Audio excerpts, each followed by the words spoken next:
VH1-To-1.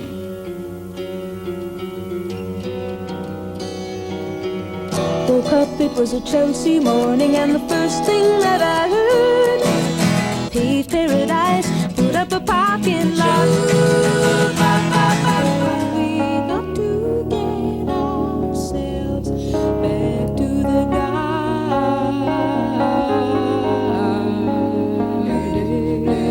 And the seasons, they go round and round, and the pains that always go up and down. All I really want is love to do. Oh, honey, you turn me on the radio. Help me, I think I'm falling in love again. He was sitting in the lounge of the Empire Hotel. He was drinking for diversion. He was thinking for himself.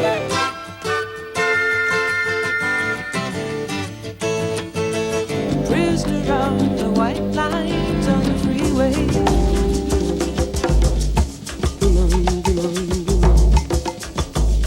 I talked to a cop from Des Moines. He said he ran a cleaning plant. Eyes a mugging. We got a break. Unbelievable. We got a break. Right in the middle of this Hollywood heartache. We got this solid love. Whatever makes you, whatever makes you time feel satisfied. My secret.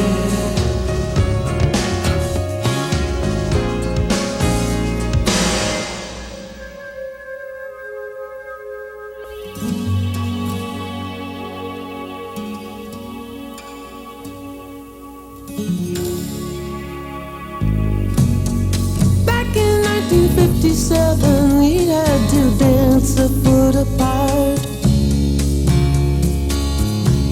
and they hawk at us from the sidelines, holding their rulers without a heart.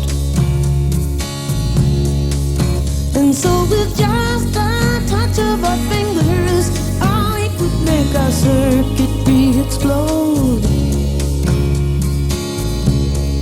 All we ever wanted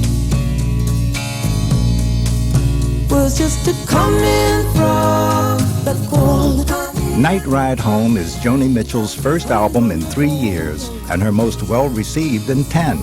It is a spare, intimate portrait of a happily married woman in her 40s, a portrait that some fans have a hard time accepting. All people wanted to do is hear me suffering, you know. Ever since I got married, they couldn't relate to me because I had become civic-minded, and, my politics were showing, and they really wanted me back there, single and suffering, sin eater to my generation. And since I am happily married, this poses a problem. So there are some love songs that are fictional, and there are some that are semi-fictional. I mean, I think every short story writer writes a certain degree about things that they know, and maybe they let it take off into imagination to varying degrees. So in order to fulfill a little bit of, by popular demand, of some broken-hearted love songs, I'm not broken-hearted in love, I'm very happy, so I had to wax nostalgic. I feel your legs under the table, leaning into mine. I feel renewed, I feel disabled by these bonfires in my spine. I don't know who the arsonist was, which incendiary soul, but all I ever wanted was just to come in from the cold. Romantic love is a thing you can get addicted to. It's like, it's accompanied by a feeling that's like almost like Catholic, it's like, and a lot of times if you're going to have a long-term relationship, that has to go. I never had a long-term relationship before this relationship, but I was kind of sick of that feeling. I knew it was no longer good for me, you know, like, I mean, even at the beginning of my relationship with my husband, I kept saying to him, I'll be glad when this part's over, you know, like, and it kind of levels out, you know. Joni's relationship with her husband, musician Larry Klein, extends into her work life. Although Mitchell has generally avoided musical collaboration in the past, the two co-produced Night Ride Home, and Klein wrote the music for a track on the new album called Nothing Can Be Done. Must I forgive you each time and say you don't know what you're doing?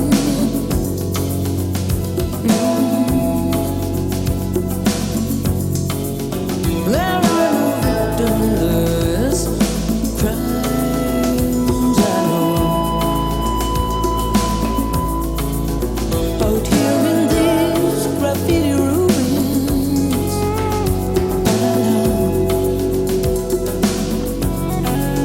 oh, I know I'm torn, but I am not young. Oh, and nothing can be done. Nothing can be done. It's fictional, but it borrows again. It's hard to explain where the ideas for these things come, because a piece comes from here and a piece comes from there, and they have a life of their own, like short story or fiction writing. Illumination of the piece, I think, is a concept that comes from a prayer called the Desiderata, which says, surrender gracefully the things of youth.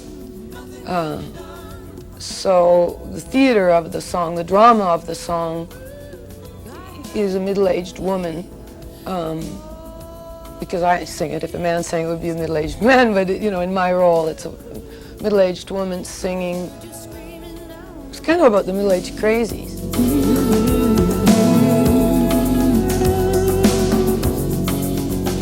It's my husband's music, it's my choral arrangement, and my melody, and my words. So it's a collaboration. I love the groove of it. It's like a slow lambada. Klein and Mitchell also collaborated on a series of photographs taken on a trip back to Joni's native Canada. The photos eventually ended up as the cover art for Night Ride Home. We took pictures of all the little houses, you know, that we lived in, my parents and I. And Klein, my husband, he's a city boy. He's from East LA. He'd never really spent a lot of time in rural situations in the fields of wheat. It was interesting to him, and I think and exciting. Anyway, while we were driving, we made terrible time because we'd be jumping out of the car every 5 minutes. We saw an old barn that the spine of it had broken down on a gray day, sitting out in a field of ripe wheat. And we spent 1 hour or so leaping around in the wheat and taking pictures of each other. The fireworks this 4th of July, and I ride home. I love the men beside me. We love the open road. No phones till Friday. Far from the overkill, far from the overload. Back to the bar, the band tears down, but I'll hear in the headlight beams the silver power lines gleam on this 4th of July, and I'd ride home. In my teens, I started playing acoustic guitar, mainly for fun. You know, we partied where I come from in the bush. The idea was you went out into the bush and you built a big fire and you pulled your cars all in on an angle and you danced, you know, like, and you got wild, you know.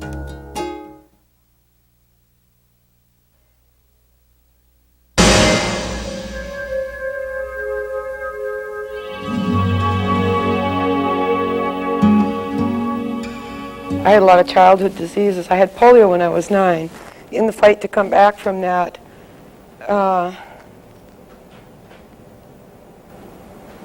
deepens you, and experientially, I think if a young child has to go through a life and death kind of struggle, they're just altered. Every picture has its shadows, and it has some source of light. Blindness, blindness and sight. Both Edith Piaf and Billie Holiday had very difficult lives. And as the saying goes, a great tragedy hath humanized my soul. If you've been dealt difficult changes by life, and you maintain a good heart, and are also a singer, there's a tone created that cannot be faked. Cannot be faked. Drawn to all things, devil of delight, mythical devil of the ever-present loves, governing blindness, blindness and sight.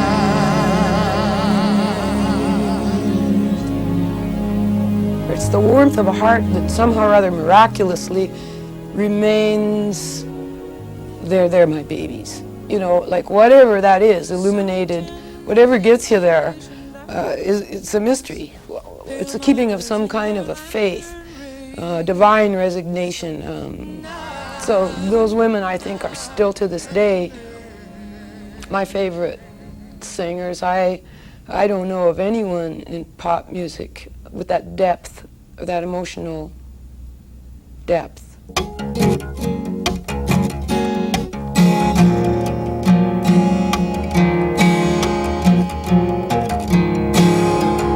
People say, oh, she's a folk singer, you know, and then they take that symbol or that title and they compute it.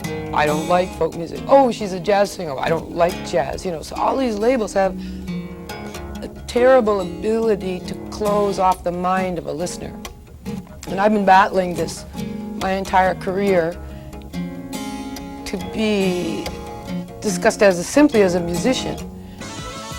A musical adventurer, Mitchell has boldly moved in new directions with little regard to current pop music fashions. On the heels of her most commercially successful albums in the mid-70s, Joni began to work with some of the top jazz fusion players in the business, a move that would deeply influence the direction of her music for the next 10 years. I deal in dreamers and telephone screamers. Lately I wonder what I'd do it for. If I had my way, I'd just walk through these doors and wander down the Champs-Élysées, going cafe to cabaret, thinking how I feel when I find that very good friend of mine. He said I was a free man in Paris. I felt unfettered and alive. Nobody was calling me up for favors and no one's future to decide. You know I go back there tomorrow, except for the work I've taken on, stoking the star-maker machinery behind the popular song. In 1979, Mitchell made another bold move, a collaboration with jazz legend Charlie Mingus. Close to death, Mingus wanted to work with Joni on what he knew would be his last project. I'm down to roll at times. I'm stalking a slot that's hot. I keep hearing bells all around me, jingling the lucky jackpots. They keep you tantalized. They keep you reaching for your wallet here in Fool's Paradise. I talked to a cat from Des Moines. He said he ran a cleaning plant. That cat was clanking with coin. Well, he must have had a genie in a lamp, 'cause every time I dropped a dime I blew it, he kept ringing bells, nothing to it. He got 3 oranges, 3 lemons, 3 cherries, 3 plums. I'm losing my taste for fruit, watching the dry cleaner do it, like Midas in a polyester suit. It's all luck, it's just luck. You get a little lucky and you make a little money. What I did it for was a musical education. I was warned by management that this liaison would cost me, and it did. Basically, it was viewed as heresy by the rock and roll community. I was excommunicated. They stopped playing me on the radio. It took many years to build back from that. The project was viewed by both camps as a failure. It was viewed by the jazz people as me exploiting Charles, which was ridiculous. The reason we put it was Charles's project, we put it on my album basically to give the man a bigger funeral, which he deserved. Because at that time I had a bigger audience than he did. So I thought by putting it out on my record, we would expand his audience. He was stacking the chips, breaking off the tables, ringing the bandits' bells. This is a story that's a drag to tell. In some prisons I lost every dime I laid on the line. When I first saw him, he was in a wheelchair and he was a bulky man. And when he rolled the wheelchair around to me, there was the most wry and mischievous look on his face. I like mischief. You know, good-natured put-ons. I like that spirit in people, so I thought, I like this person. You know, he had a terrible reputation as a racist, as a purist. He had a fine jive detector, especially when it comes to music. When Charlie speaks to Lester, you know someone great has gone. The sweetest swinging music man had a porky pig hat on, a bright star in a dark age, when the band stands at 1,000 ways of refusing a black man admission. Black musician. In the process of recording it, I tried so hard to please him. But I'm an unruly person, and I had to please myself as well. And we cut a lot of things that were a compromise. Finally, I ended up doing what I wanted to. I cut it with the greatest jazz musicians available at the time, but Charles was terribly prejudiced against electric bass. And I'd been through this already in the coffee houses when Dylan plugged in. To me, it seemed like a stupid prejudice. So I went against Charles, and I used a band of my choice, and we had a bit of a skirmish over it, but he couldn't hit me blessedly, you know, because he's been known to come swinging at people, like, you know. But if I learned anything, he was really able to discern purity of intention. He could tell where people were playing a phony note or faking an orgasm, you know, like all of those things were apparent to him. He was the only person, is the only person that I know that I ever met that could perceive certain things, that had that kind of sensitivity in all the musicians that I've met.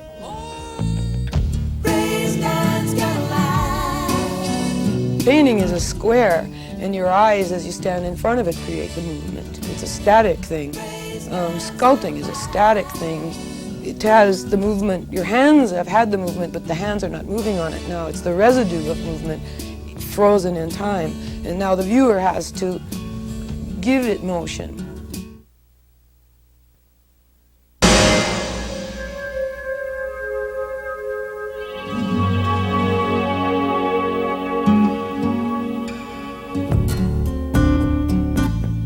I think of myself as a painter, not an artist. I mean, although artist is a good blanket term for everything creative.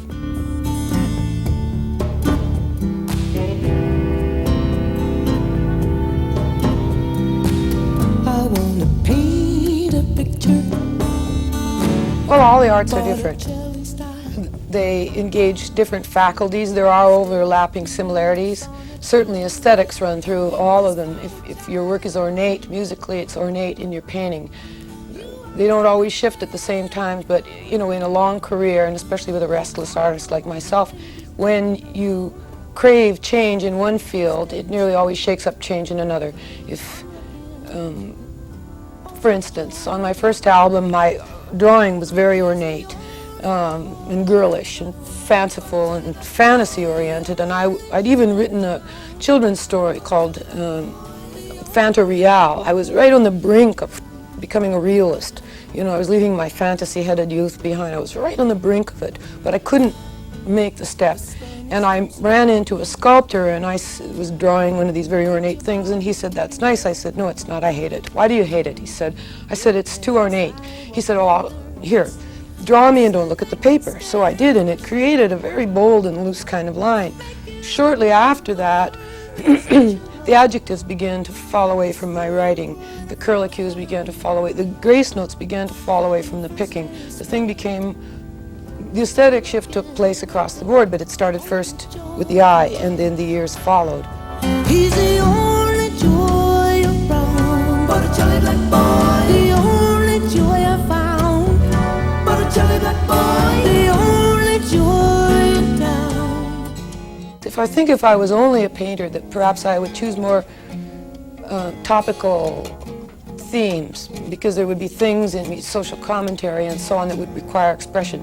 Since the poetry takes care of that on an album, for instance, like Dog Eat Dog, which everybody hated anyway, you know,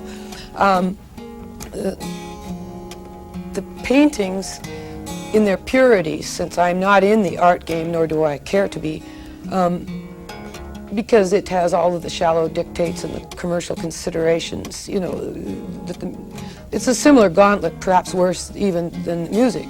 Blessed that I've been able to keep my music fairly pure in spite of what people think of it, or the company has even been gracious enough to grant me the ability to keep A&R men, and nobody's interior decorated me out of my music. So, painting world would try. If something sells, it's you know, it's a crass world. There is, in this century, images, images, images, images, and so everything must be more shocking to grab attention. In this way, I think there are artists. There are those people who are making to be seen, to be noticed. They do things simply for shock value. I'm not interested in that. I'm not ambitious for my painting. All I like to do with it is to, if I see my husband and the cat is sleeping around his neck, I think, oh, what a beautiful, you know, what a beautiful form. So I paint my husband and my cat. Now, if I was in the art world today for real, you think I could get away with this, you know? So the beauty of not caring is that I can go back to that which I enjoy, the simple impulse of the painter before we entered into this world where we are drowning in pictures.